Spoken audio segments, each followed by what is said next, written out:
Welcome to the Town of Waukesha regular board meeting Thursday, April 24th, 2014, beginning at 6:30. I'd like to call the meeting to order and begin with the Pledge of Allegiance. I pledge allegiance To the flag of the United States of America and to the republic for which it stands, one nation, under God, indivisible, with liberty and justice for all. Madam Clerk, could we begin with the roll call, please?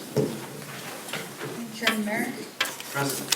Supervisor Radke, Here. Supervisor Wolf, Here. Supervisor Dorr, Here. Supervisor Fisher. Here. Also present is Planner Ray Barczyk, Attorney Macy, and of course, Clerk Treasurer Nicholas.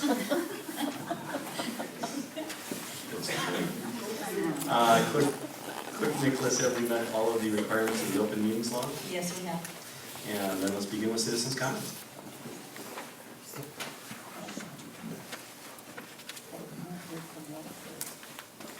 Good evening. Evening. Mike Orchard, West 231, South 5205, Hunter's Hollow. Two quick things.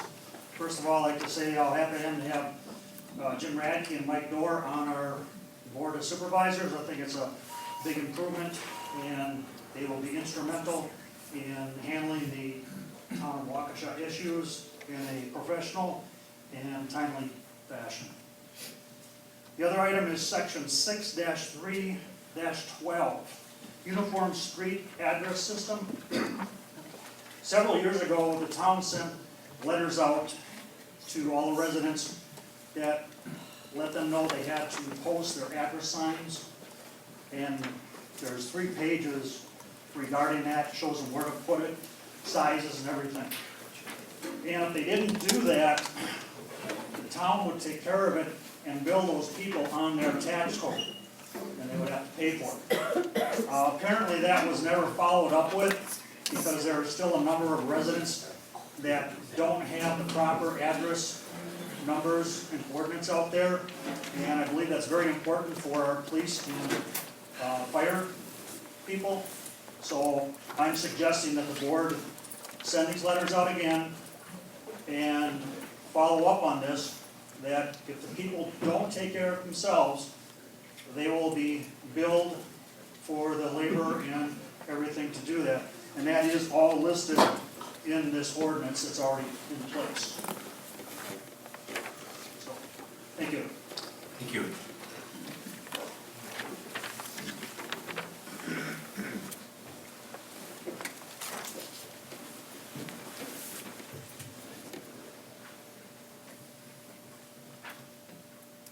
Evening. Evening. Janet Blaze, South 31 West 26111, Sunset Drive. Heroic, showing great daring or boldness. Our chairman did a heroic deed. Good job, Chairman Merritt. However, a heroic deed, in my opinion, does not a hero make. A hero can be as much as, and I quote, one idealized for superior qualities or deeds of any kind, or a hero can be as little as a sandwich made from a loaf of bread cut lengthwise. Since Joe and Mike are gone, the town is in need of a real hero to hold back the invading town of Brookfield, who is still after almost 300 acres of town property. Without a lawyer who is the best in this field, it will be done, and $70,000 a year property tax, and over 100 town citizens will be lost. A hero would continue the fight with Attorney Dean Lang and would not consider it a done deal. Will you be the right kind of hero, Chairman Merritt? We need a hero in our town to keep the town a master of its own fate by building and maintaining its own mound septic system. We should strive to be as independent from the city as possible to make their influence on us nil. Will our hero be you, Chairman Merritt? We need a hero in our town who realizes that moving the salt to the county location will mean long waits. Some questions. What is the charge for this service? I'm sure it isn't free. I thought only county workers are allowed to operate the machinery to load the trucks. What if the county worker is not available? A long wait. I wonder how long it would take to fill a truck with a shovel. How is our salt kept separate from the counties? Isn't it true that our contract with Wolf says that they do not start charging the hourly rate until they cross town boundaries, either coming filled or going to get a fill? There is also no charge for the manpower or the time to fill their trucks. So long rates to fill trucks at $130 an hour versus fill trucks entering the town boundaries ready to work immediately seems to be a no-brainer. The story of the Freeman was obviously not accurate. So why is this even on the agenda? Is there a hidden agenda?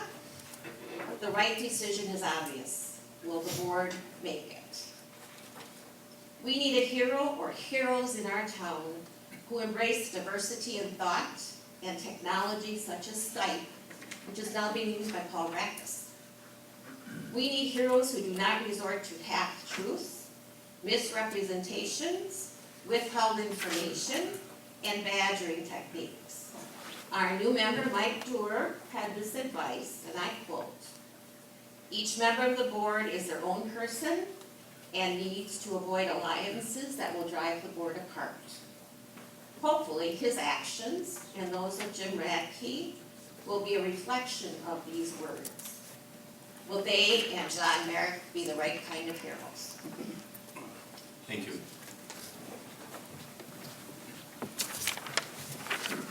Anybody else? Mary Patrick, South 57 West 22641 Woodside Court. I just have a problem with the salt thing also. And that is, it sounds like you might save a little bit of time at a very large cost by using the city.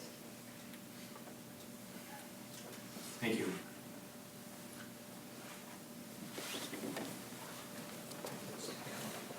Or, well, it's the city building. County building. The city uses it. Oops.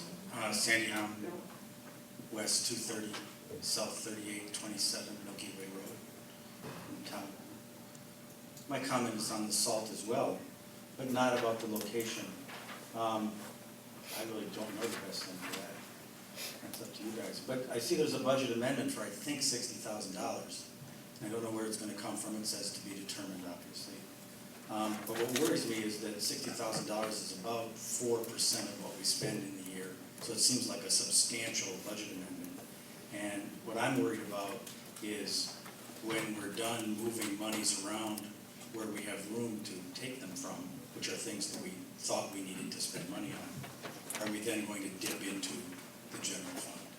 Be careful, because I'm concerned that that fund will dwindle. Thank you very much for your time. Thank you.